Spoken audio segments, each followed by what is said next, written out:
రకాలైనటువంటి అంటే దేవదూతలందరూ ఒకటే, కానీ వాటికి వేరే వేరే డ్యూటీలు ఇవ్వబడ్డాయి. ఆ దేవదూతల్ని కొన్ని పేర్లతో పిలిచారు బైబిల్లో. ఆ పేర్లు ఏంటో నేను మీకు చెప్తాను. 8 రకాల పేర్లు వాటికి ఉన్నాయి. నేను ఒక బుక్లో చదివినప్పుడు 9 రకాలని ఉంది, నేను ఇంకొక బుక్లో చదివినప్పుడు 10 రకాలని ఉంది. బైబిల్ తిరిగిస్తే నాకు 8 కనబడతాయి. ఆ బుక్కులు నేను ఆధారం చేసుకోకుండా బైబిల్ ఆధారం చేసుకుని నేను చెప్పాలని ఆశపడుతున్నాను. ఎందుకంటే ఆ బుక్కుల్లో తప్పు రాశారు, నాకు అది తప్పు అని అనిపించింది. ఏదైనా ఒక రైటర్ రాసిందల్లా నేను నమ్మాను, అది నాకు బైబిల్ ఆధారం కావాలి, అప్పుడే నేను నమ్ముతాను. అప్పటి వరకు దాన్ని నేను నమ్మను. అందుకని నేను కొన్ని విషయాలను క్రోడీకరించుకుని కొన్ని నిఘంటువుల దగ్గర పెట్టుకుని నేను చదువుతున్నప్పుడు అది నాకు అర్థమైన విషయాలు నేను మీకు బోధిస్తున్నాను. ఇవన్నీ కూడా మీరు కూడా జాగ్రత్తగా వినండి. నేను ఇవన్నీ చదవడానికి నా తల మెరిసిపోయింది, పుస్తకాలన్నీ చదవడానికి. దాన్ని జాగ్రత్తగా క్రోడీకరించి మీకు మంచి ఇన్ఫర్మేషన్ ఇస్తున్నాను. వీటన్నిటిని మీరు చక్కగా రాసుకుని నేను చెప్తున్నాను కదా, ప్రింటింగ్ వేయించుకుని అమ్ముకోండి, మీకు మంచి డబ్బులు వస్తాయి. డబ్బులు ఉన్నవాళ్ళు చేయండి. అబ్బాయి ప్రింటింగ్ వేయించుకుంటే మీకు డబ్బులు వస్తాయి. నా దగ్గర ఆ ప్రింటింగ్ వేయించిన డబ్బులు లేవు, దేవునికి స్తోత్రం, హల్లెలూయా. కానీ నేను మీకు ఇస్తాను. ఇవన్నీ కూడా మీరు జాగ్రత్త చేసుకోండి. దేవదూతల పేర్లు ఏంటో మనం చూద్దాం. 1 ఆదికాండము 28వ అధ్యాయం 12వ వచనం చదువుకుంటే దేవుని దూత అని రాసి ఉంటుంది. అక్కడ చదవండి. ఆదికాండము 28:12. అప్పుడు అతడు ఒక కలగనెను, అందులో ఒక నిచ్చెన భూమి మీద నిలబడి ఉండను, దాని కొన ఆకాశమునంటెను, దాని మీద దేవుని దూతలు దాని మీద దేవుని దూతలు ఎక్కుచు దిగుచు నుండిరి అని రాస్తుంది. అంటే దేవుని దూత అని దూతలకు పేరు ఉందన్నమాట. అంటే ఇవి కేవలం ఇలాగ పిలువబడ్డాయి. వాటి పేర్లు వేరేగా ఉంటాయి. ఎలా ఉంటాయంటే గాబ్రియేల్ అని, తర్వాత మిఖాయేల్ అని, ఇలాంటి పేర్లు ఉన్నాయి. అవి పర్సనల్ నేమ్స్ అన్నమాట. కానీ ఏకంగా వీటికి పెట్టబడిన పేర్లు ఏంటంటే ఒకే నామంతో పిలిచే పేరు ఏంటంటే దేవుని దూత అనండి. దేవుని దూత అంటే దూత అనే మాటకి అర్థం ఏంటంటే వర్తమానమును చేరవేసేది అని అర్థం. వర్తమానమును చేరవేసేది అని అర్థం.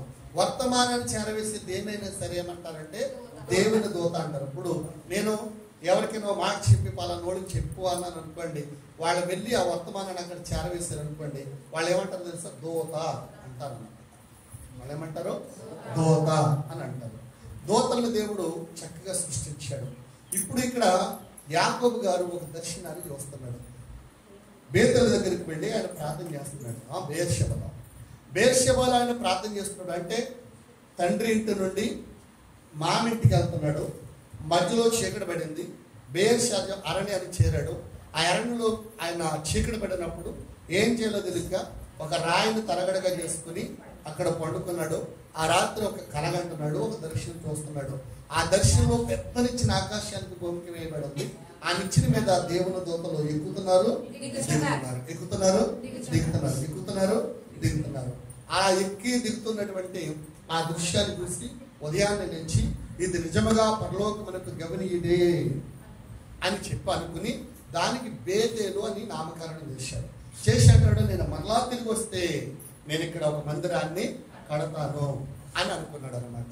దేవుని దూతలు ఎక్కుతా దిగుతా అన్నాడు. అంటే దాని అర్థం ఏంటంటే ప్రభు దేవుని దూతలు చేస్తున్న డ్యూటీలు వాటి డ్యూటీ ప్రకారంగా భూమి మీదకి వచ్చి అవి ఉద్యోగం చేసుకుని మళ్ళీ ఎక్కడికి వెళ్ళిపోతున్నాయి? ఎవ్రీడే 24 గంటల డ్యూటీలు ఉన్నాయి వాటికి. 24 గంటలు ఏ డ్యూటీ చేయాలో వాటి డ్యూటీలో అవి నిర్వర్తిస్తూ ఉన్నాయన్నమాట. అందుకని ఎక్కుతున్నాయి దిగుతున్నాయి. అక్కడి నుంచి ప్రభు పర్మిషన్ తీసుకొని భూమి మీదకి రావాలి. ఏం చేయమన్నాడు అవి చేయాలి. మళ్ళా తిరిగి నేను ప్రభు నా డ్యూటీ నేను సక్రమంగా చేశానని దేవునికి చెప్పాలన్నమాట. అవి అలాగే చెప్పుకుంటూ వెళుతున్నాయి. వీటిని ఏమన్నారంటే దేవుని దూత. హల్లెలూయా, హల్లెలూయా, హల్లెలూయా.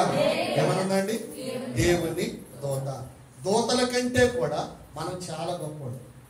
మీరు గమనించారు, దూతల కంటే కూడా మనం చాలా గొప్పవాడు. ఎందుకంటే దూతలు ఎందుకు నిర్మాణం చేయబడ్డాయంటే ఒకటి ప్రభువును స్తుతించడానికి, రెండు మనకు సెక్యూరిటీ. మన సెక్యూరిటీ దేవుడు మనకు వాటిని సెక్యూరిటీగా పెట్టాడు. అందుకే యెహోవా యందు భయభక్తులు గలవారు చుట్టూ ఆయన దూత కావడం వారిని రక్షించుతారు.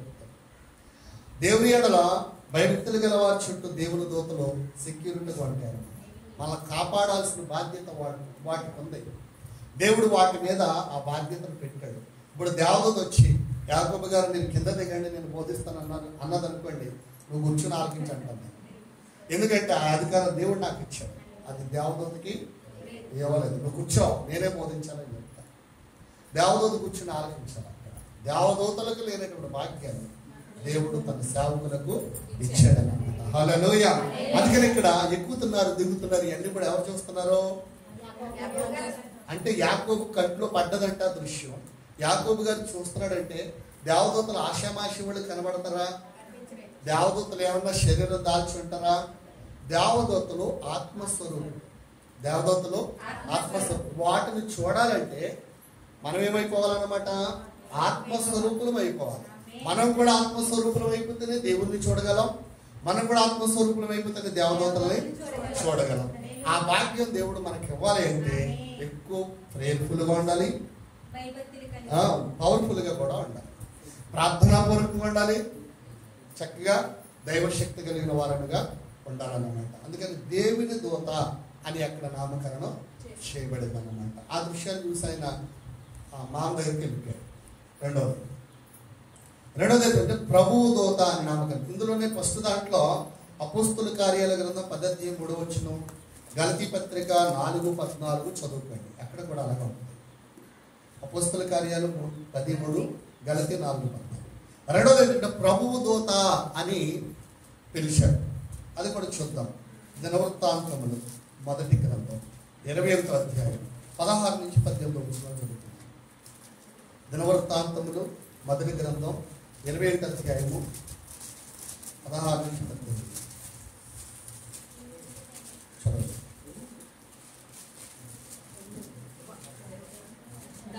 ఎవరు ముందు తీస్తే వాళ్ళు చదవడా?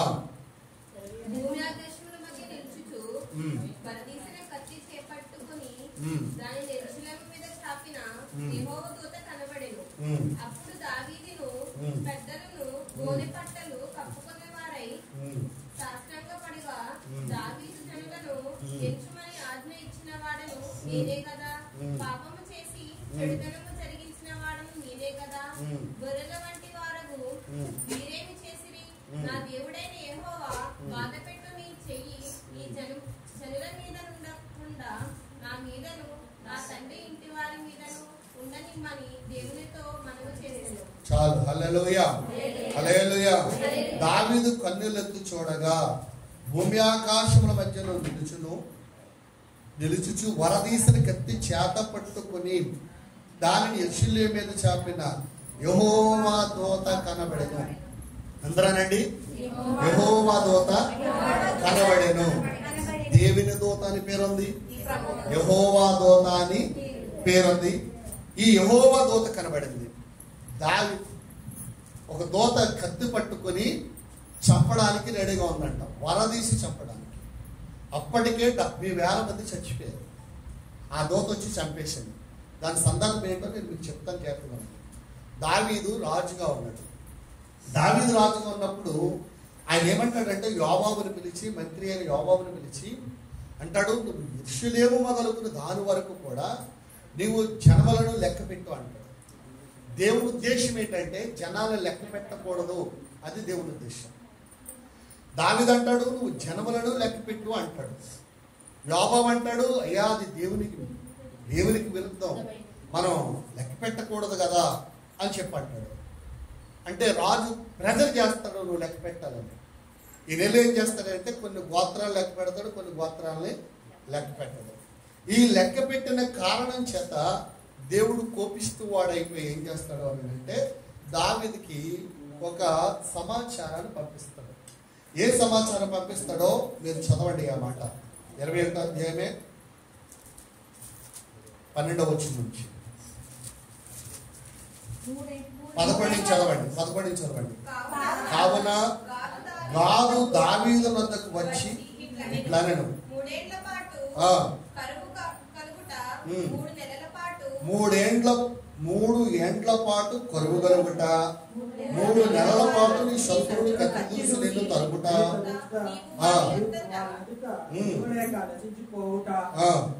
3 దినముల పాటు దేశమందు యెహోవా కత్తి అనగా తెగులు నిలుచుడి చేత యెహోవా దూత ఇశ్రాయేలీల దేశమందంతటా నాశనమును కలుగజేయుట. చాలు. దేవుడు గాద్ అనే ప్రవక్తను పంపించి, నువ్వు కాని పని చేస్తావు, నేను వద్దనుకున్న పని చేస్తావు, కాబట్టి నీకు శిక్ష వేయాలనుకుంటున్నావు, ఏ శిక్ష కావాలో నీవే ఎన్నుకో అని గాద్ అనే ప్రవక్త దావీదుతో మాట్లాడుతూ ఉంటాడు. ఆ 3 శిక్షలు చెప్తాడు. అందులో మొదటి శిక్ష ఏంటంటే 3 ఏండ్ల పాటు కరువు రప్పించమంటావా, నువ్వు ఏది చెప్తా చేస్తాను అంటాడు. రెండోది ఏంటంటే 3 నెలల పాటు నీ శత్రువులు కత్తి దూసి నిన్ను తరుముతారు. ఈ శిక్ష కావాలా? మూడోది ఏంటంటే 3 దినములు దేశమందంతటా యెహోవా కత్తి వస్తుంది. అంటే 3 రోజులు యెహోవా కత్తి 3 రోజులు వచ్చిందంటే ఎంతమంది నాశనం అయిపోతారో తెలియదు. 3 ఆప్షన్లు ఇచ్చాడండి. 3 సంవత్సరాలు కరువు కోరుకుంటావా, లేకపోతే 3 నెలలు నువ్వు శత్రువు చేత తరవబడతావా, లేకపోతే 3 రోజులు యెహోవా కత్తి చేతిలో పడతావు. నువ్వేది కోరుకుంటావు చెప్పు, అదే నేను పంపిస్తానంటే ఆయన ఈ 3 కాకుండా అంటాడు, ఇవన్నీ కాకుండా నేను నా దేవుని చేతిలో పడవడమే నాకు మేలు అనుకుంటాడు అనమాట. నా దేవుని చేతిలో పడవడమే నాకు మేలు అంటాడు. కింద వచ్చిన చదివితే, అందుకు దావీదు, నేను మిక్కిలి ఇరుకులో చిక్కి ఉన్నాను, యెహోవా మహాకృప గలవాడు, నేను మనుషుల చేతిలో పడక ఆయన చేతిలోనే పడుదురుగా కానీ గాదుతో నేను. హల్లెలూయా, హల్లెలూయా. అప్పుడే ఆయన అనుకున్న క్షణములోనే దేవుని దూత కత్తి పట్టుకుని వస్తుంది. ఒకే రోజు 70,000 మంది చచ్చిపోతారు. ఈయన ఏం చేస్తాడంటే వర్ణాను అనే కళంలోనికి వెళ్ళి ఆ వర్ణాల దగ్గర ఒక స్థలం కొని అక్కడ బలిపీఠం కట్టి ఈ కీడు రాబోతుందని చెప్పి దావీదు బలి అర్పించి ప్రార్థన చేస్తాడు. ఒక్క రోజుకి 70,000 మంది చచ్చిపోగానే దావీదు ఏడ్చి ప్రార్థన చేయగానే వెంటనే దూతకి యెహోవా అంటాడు, నీ ఖడ్గం ఆఫ్ చేయంటాడు. వెంటనే ఆ ఖడ్గం ఆఫ్ చేస్తాడు. ఎప్పుడైతే ఖడ్గం ఆఫ్ చేసాడో ఒక రోజుకే 70,000 మంది చచ్చిపోయారంటే మిగిలిన 2 రోజుల్లో ఎంతమంది చచ్చిపోతారో ఆలోచన చేయండి. అంటే దేవుని శిక్ష ఎంత కఠోరంగా ఉందో ఆలోచన చేయండి. దావీదు తెలుసు దేవుడు కనుక శిక్షిస్తే ఎలా ఉంటుందో. అందుకే నేను ఎవరి చేతిలోనే పడను, నా దేవుని చేతిలో పడడమే నాకు మేలు. ఎందుకంటే ఆయన మహాకృప కలిగిన వాడు. హల్లెలూయా, హల్లెలూయా, హల్లెలూయా. ఎలా అంటాడండి? మహాకృప కలిగిన వాడు. ఆయన అవసరమైతే శిక్షించగలడు, అవసరమైతే కృప చూపించగలడు. నేను ఆయన చేతిలోనే పడిపోతాను అని అనుకుంటున్నాడు అన్నమాట. అందుకని మనం శత్రువుల చేతిలో పడే కంటే దేవుని చేతిలో పడడమే మనకు చాలా మేలు అన్నమాట. అందుకని దేవుని చేతిలో పడదాం ప్రియులారా. ఈరోజు ఆ మాటలో మనకి ఆ సందర్భంలో యెహోవా దూత తన ఖడ్గము చేత పట్టుకుని అని రాస్తుంది అన్నమాట. ఆ సందర్భం అది. యెహోవా దూత ఏం పట్టుకుని వచ్చింది? దేవుని దూత, యెహోవా దూత అండి. ఇంకా మనం చదువుకుంటే లూకా సువార్త 2వ అధ్యాయము 9వ వచనం చదువుకుంటే అక్కడ కూడా మాట్లాడతారు. ప్రభు అంటే ఎవరు? ప్రభు అని ఎవరిని అంటాం? యెహోవా అనే ప్రభు అంటాం. యేసుక్రీస్తు ప్రభు అని కూడా ప్రభు అంటాం. ఎందుకని?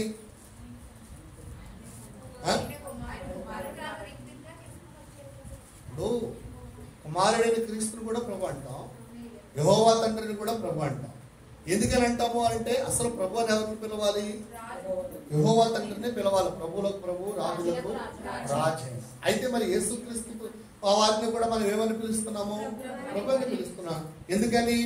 తండ్రి అన్నాడు, తండ్రిను కుమారుడును పరిశుద్ధాత్మ ఏకమై ఉన్నారు. వాళ్ళు ఎలా ఉన్నారు? ఏకమై ఉన్నారు. అందుకని ఆయన్ని కూడా మన ప్రభు అనే పిలవచ్చు. అక్కడేమో యెహోవా దూత అన్నాడు, ఇక్కడేమో ప్రభు దూత అన్నాడు. ప్రభు దూత అని అనగానే మనం ఎవరిని అర్థం చేసుకోవాలంటే యెహోవా తండ్రినే అర్థం చేసుకోవాలి. మీకు ఇంకో మాట చెప్తాను. ఇప్పుడు యెహోవా తండ్రి దగ్గర నుంచి నేను మనుషుల కొరకు మీలో ఎవరైనా ఒకరు వెళతారా ప్రాణం పెట్టడానికంటే యేసుక్రీస్తు ప్రభువు ఏం చేశారు? ఆయన తండ్రికిని ప్రజలకిని మధ్యవర్తిగా ఈ లోకానికి వచ్చారు. ఒక భాగముగా ఉండాల్సినటువంటి ఆయన తండ్రికిని ప్రజలకి మధ్యవర్తిగా వచ్చి ప్రభువుగా యేసుక్రీస్తు వారుగా ఇమ్మానుయేలుగా ఆయన పిలువబడ్డారు. ఆయన మన కొరకు ప్రాణాన్ని పెట్టారన్నమాట. దేవునికి స్తోత్రం, హల్లెలూయా. అందుకని ప్రభు అనే మాట ఆయనకు కూడా చెల్లును అని నేను మీకు తెలియజేస్తున్నాను. ప్రభు అనేవాడు పాపం చేయడు, ప్రభు అనేవాడు తప్పు చేయడు, ప్రభు అనేవాడు మాట తప్పడు. ఈరోజు ఈయన ప్రభు అని పిలుచుకోవడానికి అర్హత ఉంది, కానీ ప్రభు అని ఇంకెవరిని మనం పిలవకూడదు, ఎవరిని కూడా పిలవకూడదు.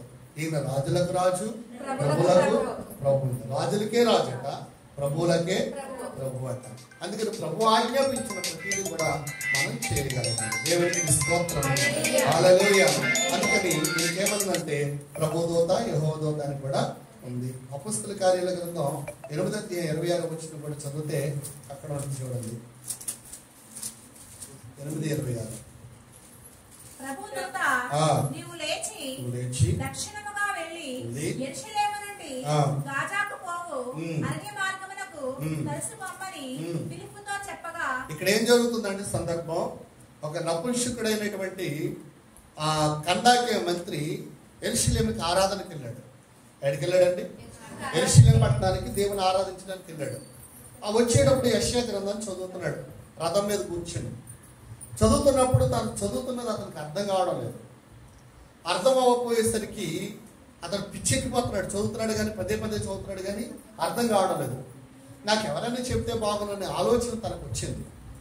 ఒకసారి మనం బైబిల్ చదువుతుంటాం కానీ మనకే అర్థం కాదు, పిచ్చెక్కేస్తూ ఉంటుంది. అలాంటప్పుడు ఎందుకు అర్థం కావడం లేదని అప్పుడు ఏం చేయాలంటే, అర్థం కానప్పుడు తల పట్టుకునే కంటే ఒక అరగంట మోకాళ్ళు వేసి ప్రార్థన చేసి, ప్రభువా ఈ సందర్భం నాకు అర్థం కావడం లేదు, నాకు అర్థమయ్యేటట్లుగా నాకు జ్ఞానాన్ని కలుగు చేయి ప్రభువా, అర్థం చేసుకునేటువంటి ఆ జ్ఞానం నాకు ఇయ్యని దేవుని అడిగితే మరలా చదవడం మొదలెడితే అది మనకు అర్థమవుతుంది.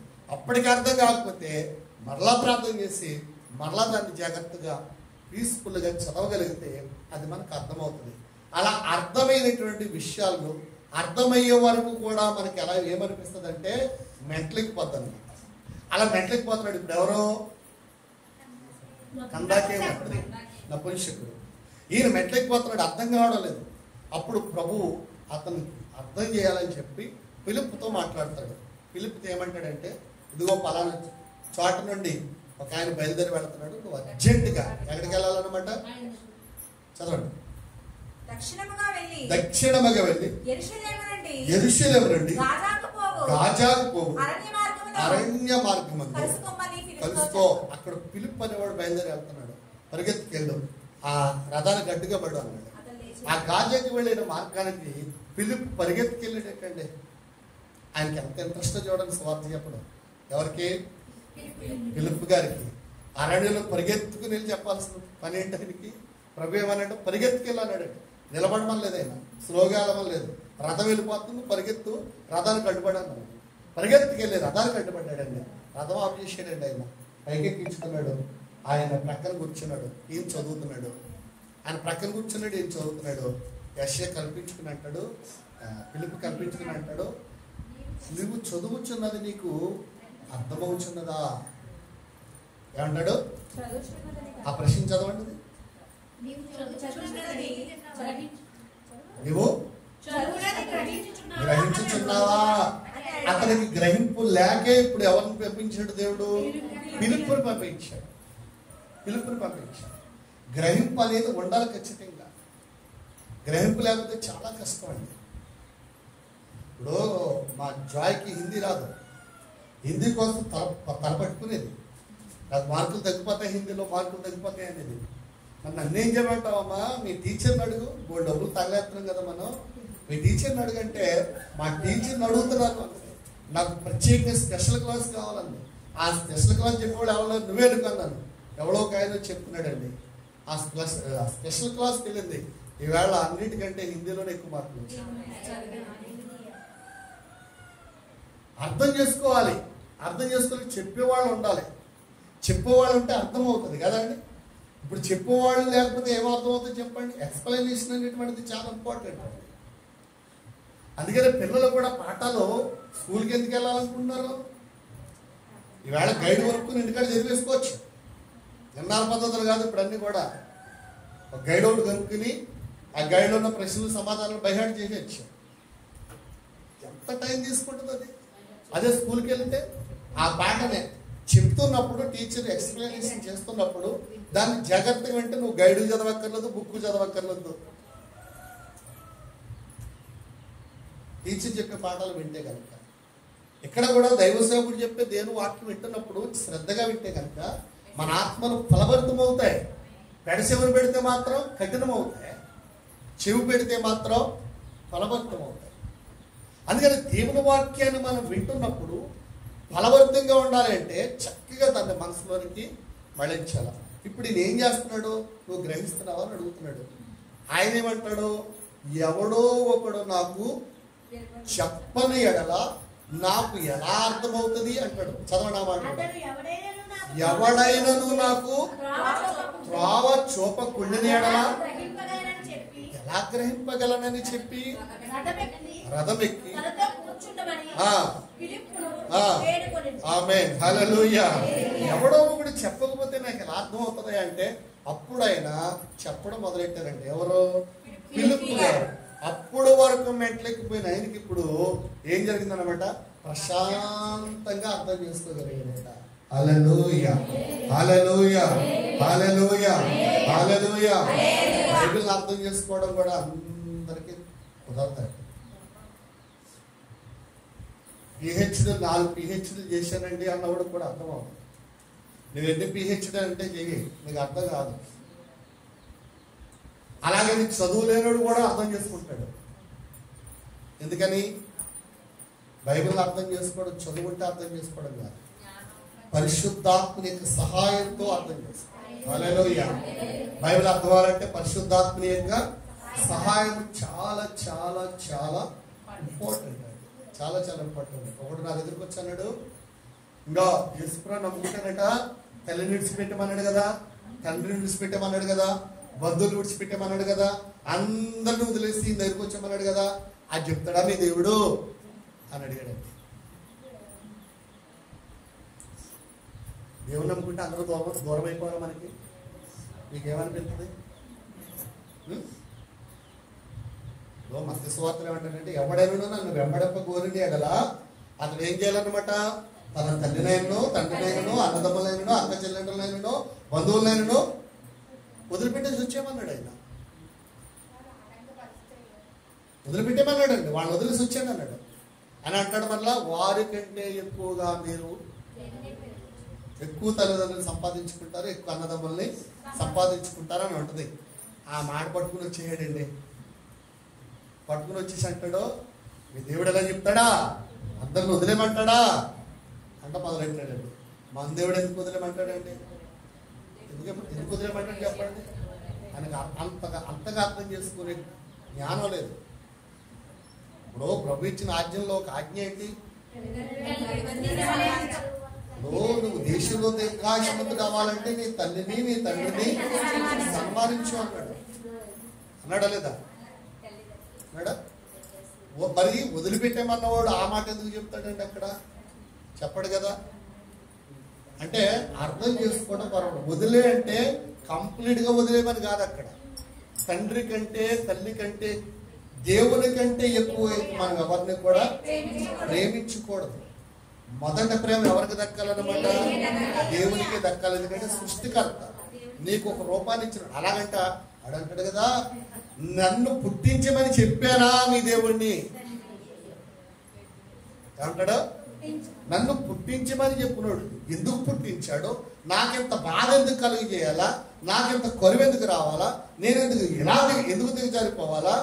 నాకెందుకు ఇంత శిక్ష చేయాలా? నన్ను ఎందుకు నరకానికి తీసుకెళ్లాలా? మరలా నన్ను పుట్టించడం దేనికి? నన్ను కష్టపెట్టడం దేనికి? నమ్ముకోకపోతే నరకానికి వెళ్ళిపోతామని చెప్పి నరకంలో పడేయడం దేనికి అని అడుగుతున్నాడండి. వీడు ఎంత తెలివైనడండి.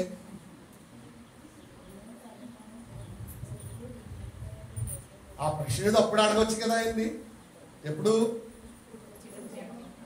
అడగచ్చు? సృష్టించక ముందు అడగవచ్చు కదా. అసలు సృష్టించక ముందు వీడికైనా నామరూపాలు ఉన్నాయంటారా? వీడికి ఒక రూపం అంటూ ఉందంటారా? మరి వీడికి తెలివితేటలు ఎక్కువైపోయాయి. మరి తెలివితేటలు ఎక్కువైపోయి నన్ను ఎవడు గుర్తించమన్నాడు అని అడుగుతాడు ఏంటండి? ఆలోచన చేయండి. ఎందుకంటే అది మన చేతులు. ఆయన సృష్టించుకున్నాడు. నేను మాట చెప్తాను, దేవదూతలను కూడా మంచిగానే సృష్టించాడు, మనల్ని కూడా ఆయన మంచిగానే సృష్టించాడు. తప్పు ఎవరిది? దేవుడిదా?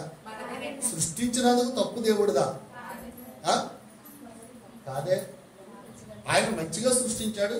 ఇది తప్పు, ఇది రైటు అని చెప్పాడు. తప్పు అన్నదాన్ని ఎన్నుకున్నా ఉన్నా. ఆయన ఏం చెప్తాడు? ఆ తప్పు అన్నది చేస్తాడని దేవుడు తెలీదా అంటాడు. మళ్ళీ ఇప్పుడు అదే తింటాడని దేవుడు తెలీదా? ఆలోచించాడు. నేను ఒక మాట చెప్తున్నాను మీకు. ఇక్కడ మంచి రుచి కలిగినటువంటి పదార్థాలు ఒకటి పెట్టాను. ఇక్కడ విషయం కూడా పెట్టాను. నేను అంటాను, ఇది విషయం అమ్మ తినకండి చస్తారన్నాను. ఇది మీరు తినండి, టేస్టీగా ఉంటుంది, మీకు ఆరోగ్యంగా ఉంటుంది అన్నాను. కావాలని విషయం తిన్నారనుకోండి, ఎవరు తప్పు? అందులో విషయం ఉందని క్లియర్గా చెప్పాం కదా. చెప్పినప్పుడు ఏం చేయాలి? ఆ మధ్యలో ఎవడో ఒక వ్యక్తి వచ్చి అదేం విషయం కాదు, అది ఆయనకంటే గొప్పలు అయిపోతారని ఆయన అలా చెప్తున్నాడు, కాబట్టి మీరు అదే తినండి, ఇది తినకండి అని అన్నారు అనుకో. అంటే నేను చెప్పిన మాట కంటే కూడా ఎవరో మధ్యలో కల్పించుకున్న వాళ్ళ మాట గొప్పగా మీరు పరిగణిస్తున్నారు కదా. అవును కదా? నా మాటను కొట్టేసి ఆ మధ్యలో వచ్చిన మాట విన్నారంటే దాని అర్థం ఏంటి? అంటే నా మాట కంటే కూడా ఆ మధ్యలో వచ్చిన వాళ్ళ మాట మీరు వెయిట్ ఇస్తున్నారు. అందుకని నష్టం ఎవరు అనుభవించాలా? మనం. అదే జరిగింది అక్కడ. ప్రభు చెప్పాడు క్లారిటీగా వద్దు అని చెప్పి. ఆ వద్దన్న దాన్ని సాతానుడు వచ్చి ఏం చేశాడు? మోసపుచ్చాలనుకోడు. వాడి కక్ష ఏంటి? దేవుని మీద కక్ష వాడికి. అయితే దేవుని మీద కక్ష ఎలా తీసుకోవాలో వాడి సాధ్యం కావడం లేదు. ఆయన సృష్టించుకున్న పిల్లల మీద పడుతున్నాడు అన్నప్పుడు మనం ఏం చేయలేక మన పిల్లలు ఏదైనా చేశారనుకోండి, అంటే దాని అర్థం ఏంటి? మనల్ని ఏం చేయలేక మన పిల్లల జోలికి వెళ్తున్నారు, వాళ్ళు టచ్ చేస్తున్నారు. వాళ్ళు టచ్ చేశారంటే దాని అర్థం ఏంటి? మనల్ని ఏం చేయలేక. అలాగే జరిగింది. అందుకని మనం ఏం చేస్తుండాలంటే మంచి చెడ్డ చాలా జాగ్రత్తగా గ్రహించుకోగలుగుతాం. ఈడవడాన్ని ప్రశ్నించడానికి, దేవుని ప్రశ్నించడానికి బైబిలే చెప్తుందండి. యెహోవా ఎవడనేది వంటవా అని అడుగుతుందండి బైబిల్. దేవుని ప్రశ్నించే హక్కు ఎవరికి ఇవ్వలేదండి. ఎందుకంటే ఆయన చేతి పని మనం. ఆయన ఏది చేసినా ఆయన ఇస్తాం. ఆయన చిత్త ప్రకారం మనం ముందుకెళ్ళాలి. ఈరోజు దేవదూతలు కూడా మంచిగా సృష్టించబడితే ఇంత బాగా ఆరాధన చేస్తున్నాయి కదా అని దేవుడిలో సగం శక్తిస్తే తిరుగుబాటు చేసిన దేవదూత అది కూడా మీకు వస్తుంది ముందు. దేవదూతలు కూడా దేవుని మాట వినలేదన్న మాట బైబిల్లోంచి నేను మీకు చూపిస్తాను.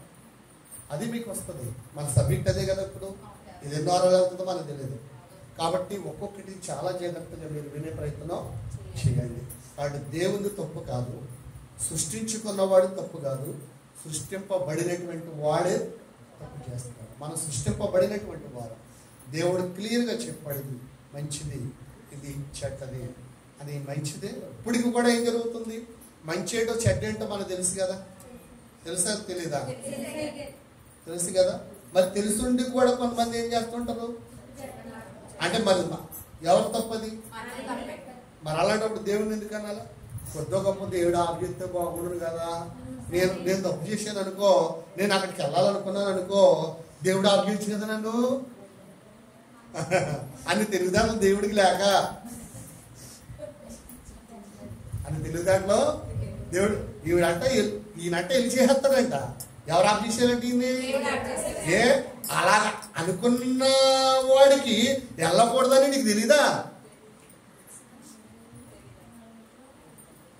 దేవుడికి ఆ తెలివితేటలు లేక నేను చేసుకున్నాడమ్మా. నిన్ను నన్ను సృష్టించుకున్నాడు. ఆయన అలా ప్రశ్నిస్తామనే లేదుగా. ఎన్ని ప్రశ్నలు వస్తాయంటే చాలా మందికి బైబిల్ చదవకాళ్ళకి అలాంటి ప్రశ్నలు వస్తాయి. ఒకవేళ బైబిల్ చదువున్నా వచ్చిందనుకోండి ప్రశ్న, బైబిల్లోనే సమాధానం ఉంటుంది అన్నమాట. కాబట్టి చాలా జాగ్రత్తగా గమనించండి.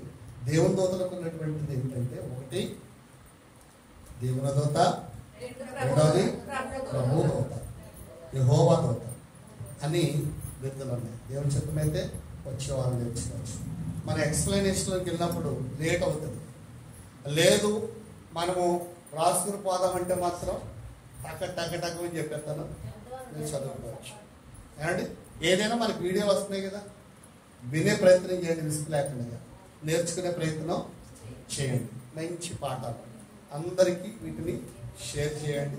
మీరు నేర్చుకుని అనేక మంది నేర్చుకునేటట్టుగా చేయండి. God bless you. నవరాత్రి భోజనం పెడదాం. అందరూ కూడా తలవచ్చు.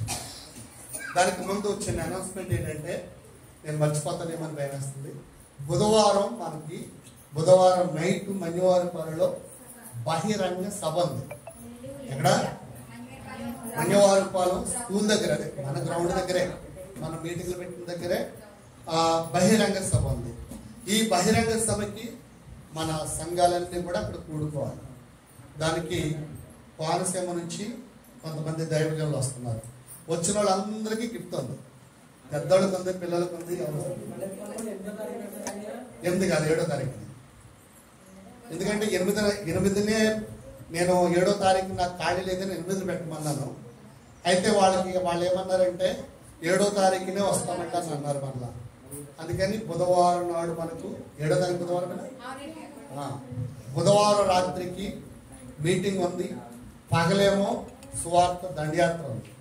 గుర్తుపెట్టుకోండి. వాళ్ళు 11 గంటలకల్లా మన దగ్గరికి వచ్చేస్తారు. బోధన చేసి మనం అటెండ్ అవ్వకపోయినా వాళ్ళు మాత్రం ఊరంతా తిరిగేస్తారు, ఇంటింటికి తిరిగేస్తారు. ఎవరైనా ఇంట్రెస్ట్ ఉంటే రండి, బలవంతం లేదు. నేను సువార్త ప్రకటించాలి వాళ్ళతో కలిపి అనుకున్న వాళ్ళు మీరు అందరూ రండి. లేదంటే మాత్రం రాత్రికి అందరికి ఇష్టంగా రావాలి. ఇది మాత్రం సత్యం. రాత్రికి 6:30 గంటలు 7 గంటలకల్లా మీటింగ్కి వచ్చాను. 9 గంటలకల్లా మీటింగ్ క్లోజ్ అయిపోయింది. 9 తర్వాత